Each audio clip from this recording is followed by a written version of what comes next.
Se você está querendo saber sobre holding familiar e ITBI ou o que o tema 796 do STF decidiu, é exatamente disso que se trata esse vídeo. Hoje eu vou te mostrar o que o STF decidiu de verdade e o que as prefeituras elas estão alegando que ele decidiu para cobrar o ITBI que é indevido. Lembrando que esse vídeo é para você, profissional, que vai conduzir uma operação de constituição de uma holding familiar para o cliente e precisa fazer isso com método e sem improviso. Mas antes de começar, se inscreve nesse canal e ativa o sininho que toda semana eu trago técnicas de holding familiar de verdade e eu não quero que você perca nada para não deixar o seu cliente na berlinda no dia que você precisar disso. Eu vou organizar esse vídeo em 4 pontos e cada um deles serve para derrubar um erro que faz o profissional aceitar uma cobrança de TBI que não é devida. E o ponto 4 é o que te dá a defesa perfeita na hora que a prefeitura aperta. Vamos nessa? Vamos lá! Ponto número 1, a imunidade não é a favor da prefeitura, é uma política de Estado. Quando o imóvel é usado para integralizar o capital social da pessoa jurídica, o ITBI não incide. Há uma cláusula de imunidade tributária. Isso vem na Constituição Federal, está lá no artigo 156, parágrafo 2º, inciso 1. E isso não é uma gentileza administrativa, não é um benefício, não é uma manobra tributária. É o próprio Estado brasileiro escolhendo não tributar a institucionalização do patrimônio. Mas por que o Estado brasileiro escolheria isso? Porque, veja, pensa só num telefone celular, tá? Um telefone celular, imagina um telefone celular de 10 mil reais. Se ele está sendo usado pela pessoa física, ele vai até marcar uma viagem para ele mesmo, ele vai mandar mensagem para a família, vai falar com a esposa, com o marido, vai falar com os filhos, né? Ou seja, ele usa para o deleite aquele bem que é pessoal. Quando ele pega esse mesmo telefone e coloca dentro da empresa, esse telefone ele faz uma venda, ele serve para poder marcar um atendimento, ou seja, ele gira a economia, ele ajuda a gerar economia, ajuda a gerar mais impostos, a gerar mais postos de trabalho, e por isso o Estado brasileiro, ele deseja que as pessoas físicas levem seus bens para dentro da pessoa jurídica. Agora, olha só o problema que seria se não tivesse essa cláusula prevista na Constituição. Ninguém ia querer levar bem imóvel para dentro de empresa. Justamente os bens imóveis, que são os mais caros, todo mundo ia deixar de fora. Por quê? Porque ia ter que pagar ITBI. Então, exatamente para não precisar ter esse problema, o Estado brasileiro se organizou para impedir a cobrança de ITBI. Então, a imunidade do ITBI, esse impedimento que o ITBI incida na hora que você integraliza capital social com um bem imóvel, isso é uma política de Estado, é um interesse do Estado em favor e para o bem de todos. O ponto 2 é a ressalva que existe e que você precisa respeitar. A imunidade ela não é absoluta e por mais que eu discorde disso, e espero que isso mude, tá? Quando vier a ser julgado outro tema de repercussão geral que está pendente de julgamento, na data que esse vídeo foi feito, pelo menos estava pendente de julgamento, que é o tema 1148.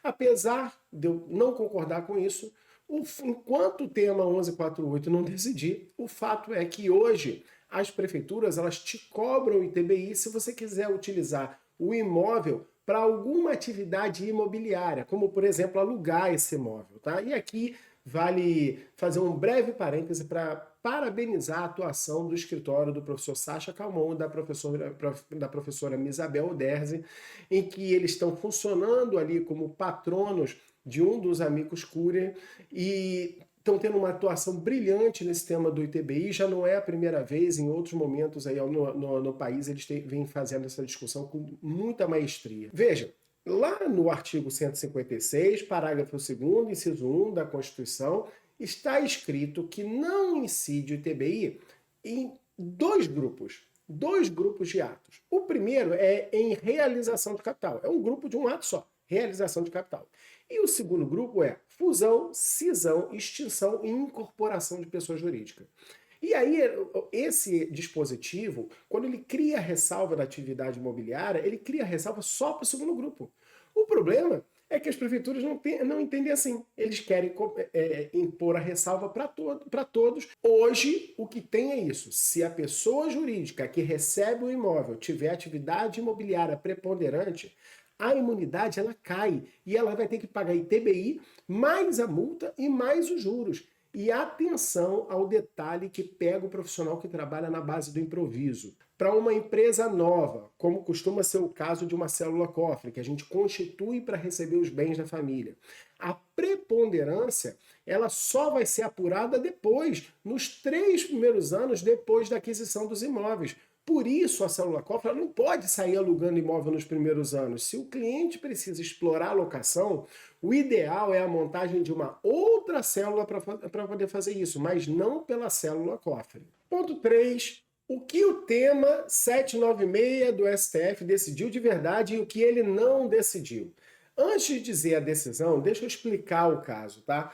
Lá em São João Batista, um município em Santa Catarina, foi constituída uma holding familiar com 6 sócios.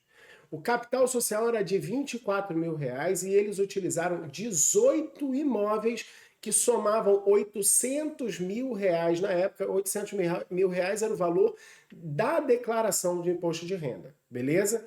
Então, 18 imóveis no total de R$ 800 mil utilizados por 6 sócios para integralizar R$ 24 mil de capital social. Repara só, 24 mil de capital, 800 mil em bens. A diferença de R$ 776 mil, ela foi para reserva de capital e isso não tem nada de errado, tá? Isso é completamente lícito e, inclusive, é a previsão que está contida no artigo 13, parágrafo 2º da Lei de Sociedades Anônimas, a Lei 6.404 de 1976, que diz que a contribuição do subscritor que ultrapassar o valor nominal, ela vai para a reserva de capital. Então isso é normal, é lícito, tá? Mas, qual é o problema? O problema é que lá no artigo 156, parágrafo 2º, inciso 1 da Constituição, o da imunidade do ITBI, ele só prevê imunidade para o pedaço que vai para o capital social. Por isso, o STF ele disse que a imunidade não cobre o excedente. Então, o problema não foi usar o valor da declaração, foi colocar 800 mil em bens numa empresa de 24 mil de capital social. O STF ele decidiu uma coisa só. A imunidade não alcança o valor dos bens que exceder o capital social a ser integralizado. Ou seja, o que vai para a reserva de capital e não para capital social não está protegido. Só isso. Foi só isso que o STF decidiu. Agora, o que o STF não decidiu, e as prefeituras insistem que sim, o STF não disse que a prefeitura pode pegar a diferença entre o valor da declaração e o valor de mercado e cobrar ITBI em cima. Isso as prefeituras criaram, dizendo que essa era a interpretação do tema 796 do STF, atribuindo ao STF o comando para que elas pudessem fazer, praticar esse absurdo, na minha opinião. Se até aqui já fez sentido para você o quanto é importante você ter método e não trabalhar no improviso, então curte esse vídeo porque isso me ajuda a levar esse conteúdo para mais profissionais que querem trabalhar com holding familiar sem colocar o cliente em risco. E a gente vai então agora para o ponto de número 4, a defesa prática quando a prefeitura cobra a diferença. Aqui está o ouro para o seu dia a dia. Quando a operação ela usa 100% do valor para formar capital social, a imunidade do ITBI alcança tudo. A prefeitura ela confunde duas discussões que são diferentes. Uma é o limite da imunidade ao capital social, que é o que o tema 796 do STF disse. A outra é a base de cálculo do ITBI, que é outra conversa. E o ponto que vira o jogo é o seguinte: valor venal não é sinônimo de valor de mercado. Valor venal é o valor da operação, o valor que verdadeiramente foi praticado pelas pessoas que participaram daquela operação. Tá? Se o Estado ele autoriza a entrada de um imóvel pelo valor que está na declaração de imposto de renda, que é o que está previsto lá no regulamento do imposto de renda, o decreto 9.580 de 2018, no artigo 142, é lógico que esse valor ele é digno de fé. E só porque ele é menor que o valor de mercado não significa que é fraude. Ele foi autorizado pelo Estado. E sabe por que que o Estado autoriza? Lembra que eu falei que existe uma política de Estado? Então, se por um lado não impedisse as prefeituras de cobrar ITBI, por outro lado, se não desse ao particular a possibilidade de levar o imóvel pelo valor da declaração e ele levasse pelo valor de mercado, ia ter uma diferença entre o valor que ele comprou e o valor que ele alienou. E essa diferença se chama ganho de capital, se chama lucro imobiliário, e a pessoa teria que pagar imposto de renda. Então não faz sentido a pessoa ter que pagar imposto de renda para levar o bem que é dela para dentro da empresa que é dela. Ninguém ia fazer isso. Então o Estado novamente precisou se arrumar. Só que para a prefeitura poder arbitrar um valor diferente, não basta ela discordar. Ela precisa provar que o valor foi empregado de má fé. A mera diferença de valor de mercado para o valor da declaração não é fraude, é o contribuinte se valendo de uma política do próprio Estado. Essa é a mesma lógica, por exemplo, lá da arrematação judicial. As prefeituras, elas quiseram, mas elas não podiam cobrar ITBI sobre o valor de mercado de um imóvel que foi arrematado num leilão judicial abaixo do mercado. Ok? Elas tinham que cobrar sobre o valor do ato de arrematação. E quem diz isso não sou eu não, tá? É a jurisprudência pacífica do STJ sobre esse tema.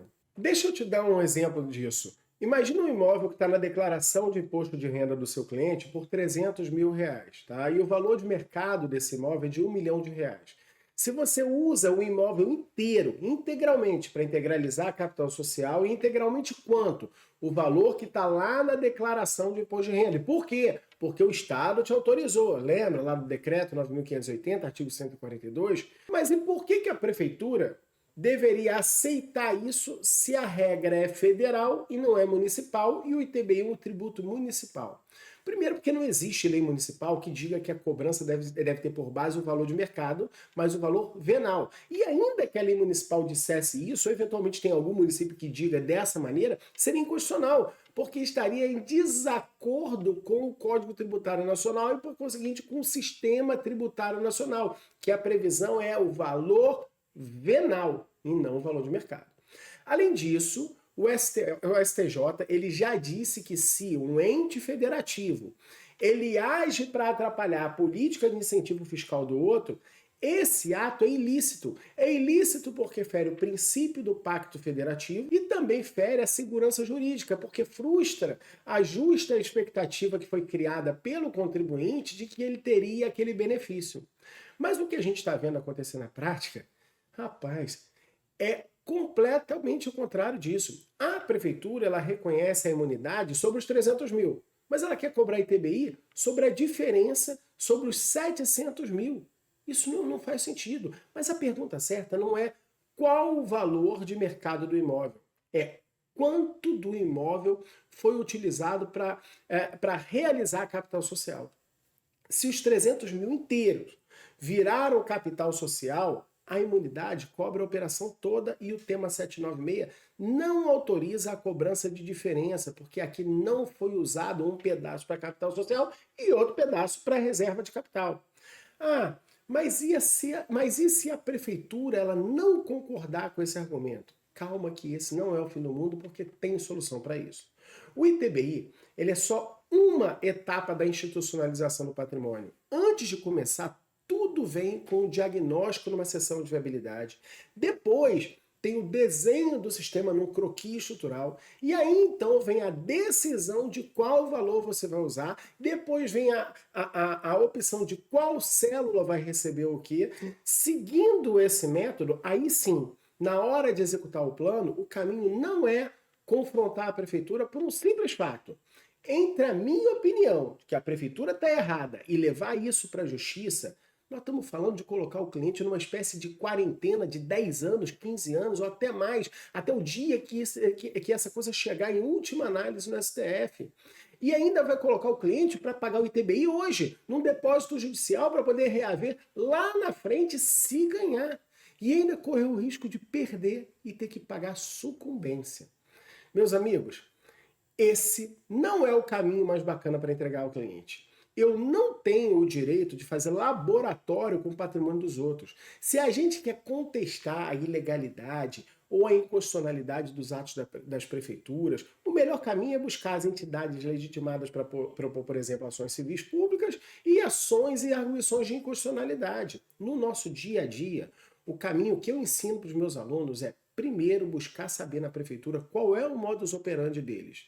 Se eles cobram essa diferença, a ideia é utilizar 100% do valor de mercado e adotar uma outra técnica de avaliação dos imóveis e nem entrar na disputa com a prefeitura.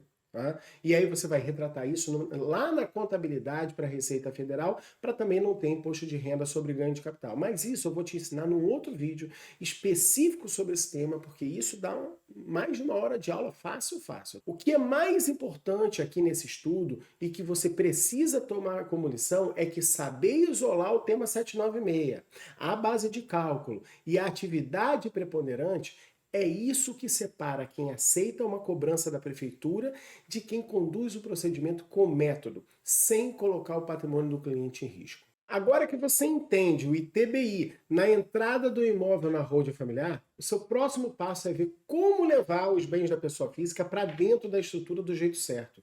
Eu tenho um vídeo aqui no canal que mostra exatamente isso e eu vou deixar aqui na tela para você assistir agora. Esse é o seu próximo passo, confere lá.